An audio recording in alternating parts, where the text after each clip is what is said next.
Good morning, good afternoon, good evening, wherever you are in the whole world. I just put up a video now, and I would like everyone, please watch this video, especially we Nigerians. I want you to listen to our king in Yoruba land, Oba Adeyeye Ogunwusi.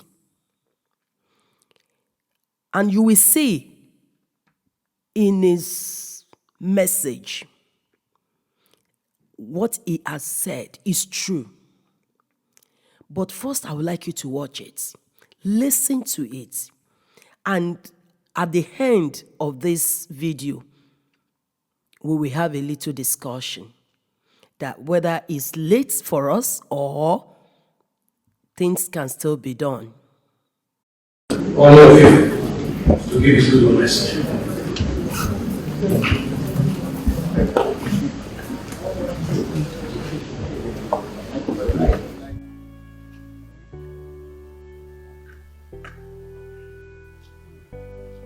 We don't have any other place. The nation belongs to all of us. We're here talking. The organizer, Honorable Speaker, spoke first, welcomed all of us, followed by the Senate President. We all know their positions in this country. The Senate President is, by virtue of counting this country, is the number 3 man in this country. The Speaker too, the number 4 man in this country. His Eminence spoke as well, and you can see the trajectory of everything that they are saying the same thing. The gatekeepers of their nation are here, service chiefs. And if you look at this all, on the average, the age of each and every one of us here is between the bracket of 50 and about 60, early 60s. And anybody can challenge me if I'm wrong. Our dear country that has brought all of us together here, the youngest serving governor is only 46 years old. And we all know the demography of this country. The demography of this country is above 50, all the way to age of dependency is less than 30%. But between the age of 18 to under 40, we have them in numbers of more than 70%. And we're talking about security here. Who are the active participants whenever we have breakdown of law and order? It is the average age of 18 to 39. And that's the truth. Are they ghosts?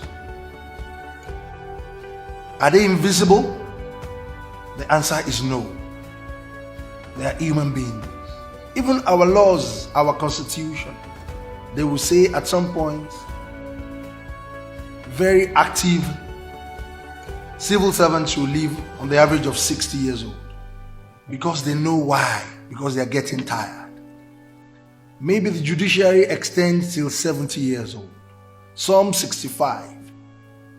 They will even say 35 or 30 years, whichever comes earlier. We all know all these laws. But every time we're talking the talk, we're talking the talk.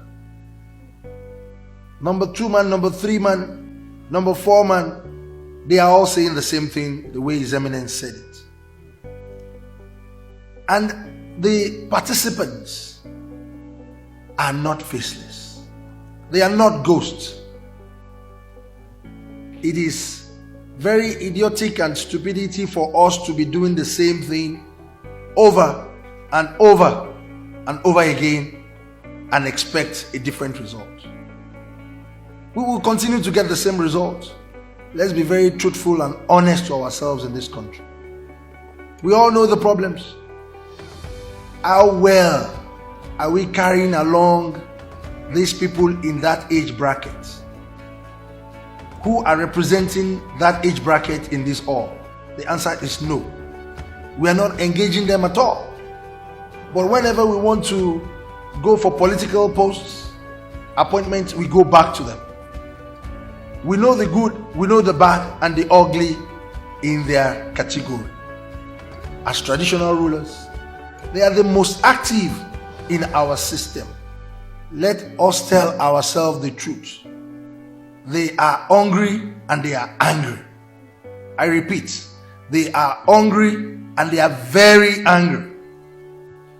All of us that are here, I'll be very happy if anybody can raise up their hand and say, I can go to my area of constituency, my local government, and I can stay there in peace for 1 week. Who can do it here? Including our gatekeepers. Who can do it here? Including the Senate President, including the Speaker. But you left the traditional rulers. You left district heads, the Baales, to continue to stay there. And you are saying all will be well in this country. We are the ones facing these youths. We know their problems, and we have been talking every time. You sit in beautiful offices and you all think all will be well. Let us be very truthful in this country. Look at this beautiful building. As beautiful as this building is, if the foundation is wrong, the entire building will collapse because the foundation has a problem. In this gathering, the Senate President mentioned the key factor, the collapse of local government. It has collapsed. Let's be very truthful to ourselves. It has completely collapsed because that's the only arm of government that is, number one, the foundation of this country. You don't have any other foundation. We are only building on a castle that has been completely broken down. That is the foundation that will gather the most active age bracket for you in this country. You say we have 774 local governments and several wards. Where do we have the wards being put together? It's under the local government constituency. They are underfunded. You don't even reference them for anything. You don't even care about their administration. Where did we get it wrong in this country? We all have faults. All of us here. If we keep talking every time, we will not get any result. It's getting worse. They are getting more emboldened. They are now very bold and they are ready to face anybody because they are hungry and they are angry. Let us change our strategy. Let us change our style. You leave this age bracket. If there will be a problem, you will give them guns to start to move around. You will never see anybody above our age in our comfort zone here that is really ready to face the music. It's very important for all of us to know that we are not all safe. We are not safe at all. Let us engage a lot of youth organizations that are very relevant, that understands the local government administration, the governance within every district, every category of the localization of this country. It's very important for us, and continue to engage them in every program we do in this country. You have neglected that category completely. The hall we are right now, you have neglected them because they are not represented here. They are not at all. So what are we going to come out here to talk about? And that is our foundation. It is our foundation. We should be very serious in this country now. We should talk very seriously. This issue of security, this national security, It's not the problem of the service chiefs. It's not the problem of the lawmakers. It's not the problem of the executive arm of government. It's the problem of all of us.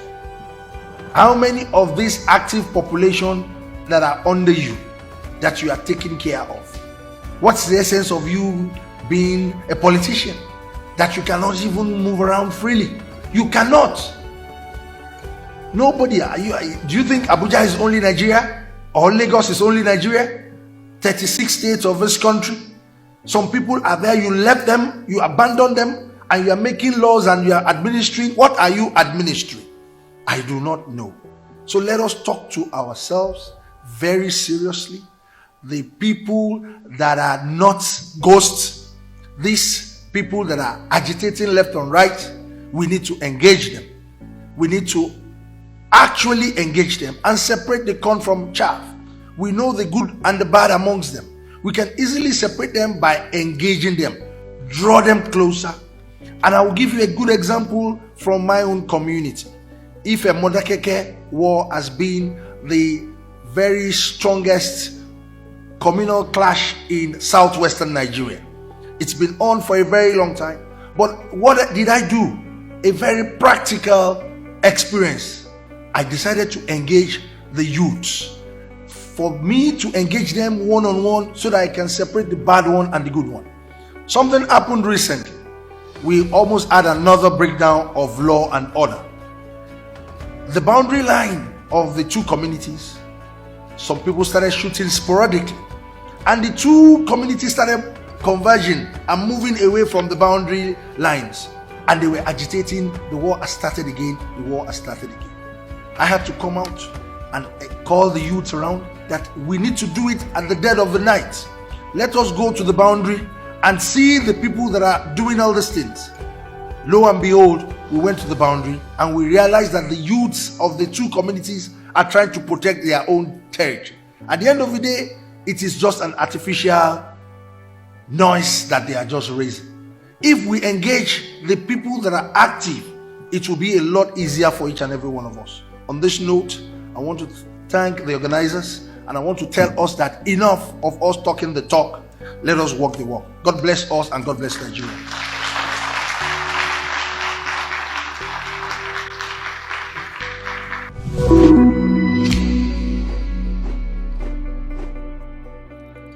Thank you.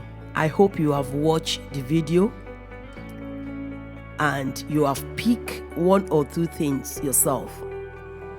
But what I just speak in this video, that the king said, the foundation of a building, if is destroyed, if is faulty, the house will collapse. There's a scripture too in the Bible that said that in Psalm 11 verse 3 says, when the foundation are being destroyed, what can the righteous do? Can we not see that the foundation of Nigeria is ready to collapse? I want us to really think about everything he has said so far. We will find out that is the truth. But nobody wants to stand by truth. Everyone hide under the lies because no one wants to take responsibility. No one wants to talk about the real issue. But I'm telling you, I hope it's not too late. I hope we have not go the wrong way. He said in his speech, he said, where have we gone wrong? Yes, where have we gone wrong? The question should be asked. All of us should answer that question. We have gone wrong long time ago when we decided not to choose the right people, the right leader to lead us. And I pray that we listen and do the right thing. I always say this: do the right thing. Do the right thing. And God will help us.